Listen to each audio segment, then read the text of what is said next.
আলু পরোটা কিভাবে করলাম, কার কাছ থেকে করলাম, আর এখানে ফ্রি অয়েলের একটা রেসিপি দেখাচ্ছি। হ্যাঁ, এটার মধ্যে অয়েল ইউজ করিনি, মাঝখানে একটা ভুলে ইউজ করে ফেলেছিলাম, তো সেটা স্কিপ করাই যেতেই পারে। তো কিভাবে কি করব সেটা অবশ্যই বলবো। আর তিনটে ওয়েতে আমি কি করেছি, এটা মানে বেলনটা দেখিয়েছি যে কিভাবে আলু পরোটাটা মুড়তে হয়। আমি প্রথমে ইনগ্রিডিয়েন্টগুলো বলে দিই, যখন বেলবো তখন গল্পটা শুরু করব। এখানে 2 বাটির মতন আটা নিয়েছি, গমের আটা নিয়েছি, আপনারা চাইলে ময়দাই নিতে পারেন। এখানে নুন দিলাম হাফ চামচের মতন, আর চিনি দিয়েছি 1 চামচের মতন, ক্রাশ করে 1 চামচের মতন জোয়ান দিয়েছি, আর এখানে ভুলে তেলটা ব্যবহার করে ফেলেছি। আপনারা এখানে ঘি ব্যবহার করবেন। বাকি পুরো প্রসেসে আমি ঘিটাই ব্যবহার করেছি। সত্যি কথা বলতে ভুলেই এটা ব্যবহার করে নিয়েছি। আটাটাকে প্রায় আধা ঘন্টার মতন রেস্টে দিবেন, তাহলে খুব সুন্দর সফটনেস আছে রুটিটার মধ্যে। আর আটাটা খুব শক্তও হবে না, আবার নরমও হবে না, সেরকম যেমন রুটির আটা মাখা হয়। আলুটাকে আগে থেকে সিদ্ধ করে রেখেছিলাম, ওর জামাটাকে খুলেই রেখেছি। তারপরে কি করব, পেঁয়াজ, আদা, তারপরে কাঁচা লঙ্কা, জোয়ান দিয়েছি, নুন পরিমাণ মতন, 1 চামচের মতন লেবুর রস, খুব ভালো করে মিশিয়ে রেখে দিলাম।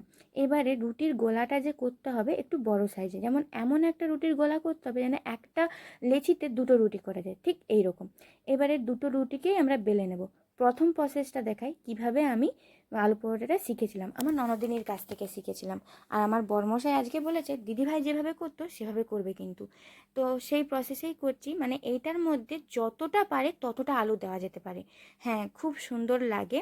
আর তিনটে ওয়ে যে দেখিয়েছি, মানে তিনটে প্রসেসে আমি যে আলুর স্টাফিংটা কিভাবে করবেন সেটা কিন্তু তিনটেই খুবই সহজ।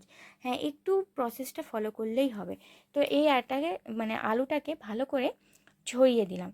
তারপরে উপর থেকে আরেকটা যে রুটি বেলে রেখেছিলাম ওইটা দিয়ে দিলাম। তারপরে এইভাবে টেনে টেনে একদম ওর মাপে সমান করে মুড়ে নিচ্ছি। আর কিছু না, এবার তাওয়া গরম করে তাওয়াটাকে এপিট ওপিট করে পিঠে সেঁকে তেল দিয়ে দেওয়ার পালা। তো এই প্রসেসটা প্রথমে তো করতে পারতাম না, মানে আলু পরোটাটা করতেই পারতাম না। ভাবতাম যে কিভাবে করে, আর যে আটার সঙ্গে আলু মাখিয়ে যেমন প্রথম প্রথম সকলে করে না, তো সেভাবে করতাম। তো আমার ননদিনীর কাছ থেকে এই প্রসেসটা শিখেছিলাম। আস্তে আস্তে আস্তে আস্তে এবার কিছুটা ভিডিও দেখতে দেখতে, অনেক দিন থেকেই রান্না যেহেতু ভালোবাসি, তো ভিডিওটা দেখতেও ভালোবাসি রান্নার, কিভাবে কি মানুষ করছে রান্নাটাকে, তো ওগুলো ফলো করে করে আজকে 5 থেকে 6 বছর ফলো করেছি, তার আগে থেকেও বলতে পারেন। তো এগুলো ফলো করেই কিন্তু আমার প্রত্যেকটা রান্না শেখা, মায়ের থেকে, শাশুড়ি মার কাছ থেকে, মানে সকলের কাছ থেকে আমার রান্নার জিনিসগুলো শিখতে খুবই ভালো লাগে। তো এখানটায় ঘি দিয়ে প্রথমে সেঁকে নিয়েছি। আর ঘি দেওয়ার টেকনিকটাও কিছুটা আমি বলবো। এটা যেমন নর্মালি তেল দিয়ে পরোটা সেঁকে সেইভাবে সেঁকতেও পারেন। আর আরেকটা প্রসেস আছে, সেটা লাস্টের দিকে বলবো যখন করব আমি। এখানে সেম টু সেম প্রসেস করেছি, আগের প্রসেসটার মতনই, মানে ফার্স্ট প্রসেসটা যে ছিল, যে প্রথম ওয়েতে দেখিয়েছিলাম সেভাবেই করেছি। শুধু কি করেছি, যে রুটির সাইজে আমার যে ঘরে একটা থালা আছে, এটাকে প্লেট বলা যেতে পারে, ওই প্লেটের সাহায্যে কেটে নিয়েছি।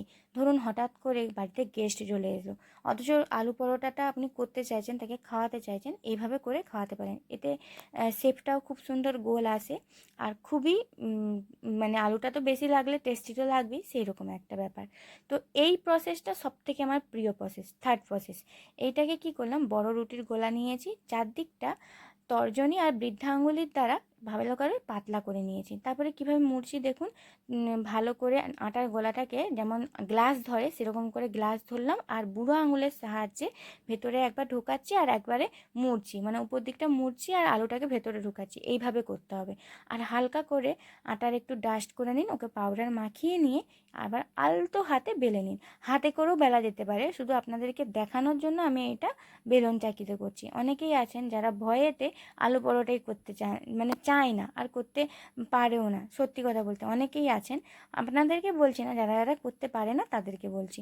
তো এইভাবে শেপটাকে করে নিলাম। দেখুন আমার লাস্ট প্রসেসটা এতটাই প্রিয় লাগে, এতে ভর্তি করে আলুও ধরে, আর আমি এটা খুব ভালো করতেও পারি।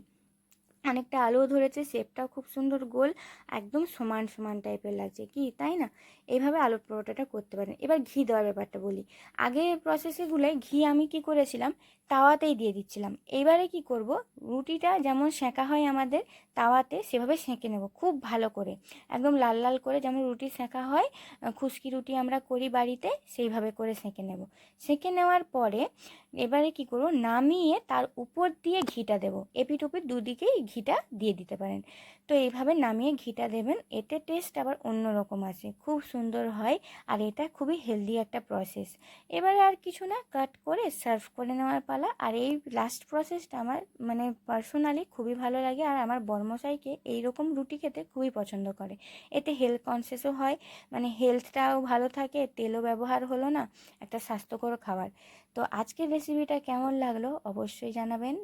আসছি আরও একটি রেসিপি নিয়ে। ভালো থাকবেন, সুস্থ থাকবেন, আর হ্যাঁ, কী কী রেসিপি দেখতে চাইছেন সেটাও কিন্তু জানাবেন। তারপরে আজকের যে রুটির প্রসেসটা কোনো জায়গায় যদি আমার ভুল হয়ে থাকে, কিংবা আমি বলতে ভুলে গেছি, মানে বলতে ভুলে গেছি, সেটাও আমাকে বলতে পারেন যে এই জায়গাটা আমি স্কিপ করে গেছি, তাহলে আমি কমেন্টে বলে দেওয়ার চেষ্টা করব। আর যদি বেশি বড় সড়ো হয় রিজনটা, তাহলে আমি পরের ভিডিওতে বলবো। আসছি নেক্সট ভিডিওতে। ভালো থাকবেন, সুস্থ থাকবেন, টাটা।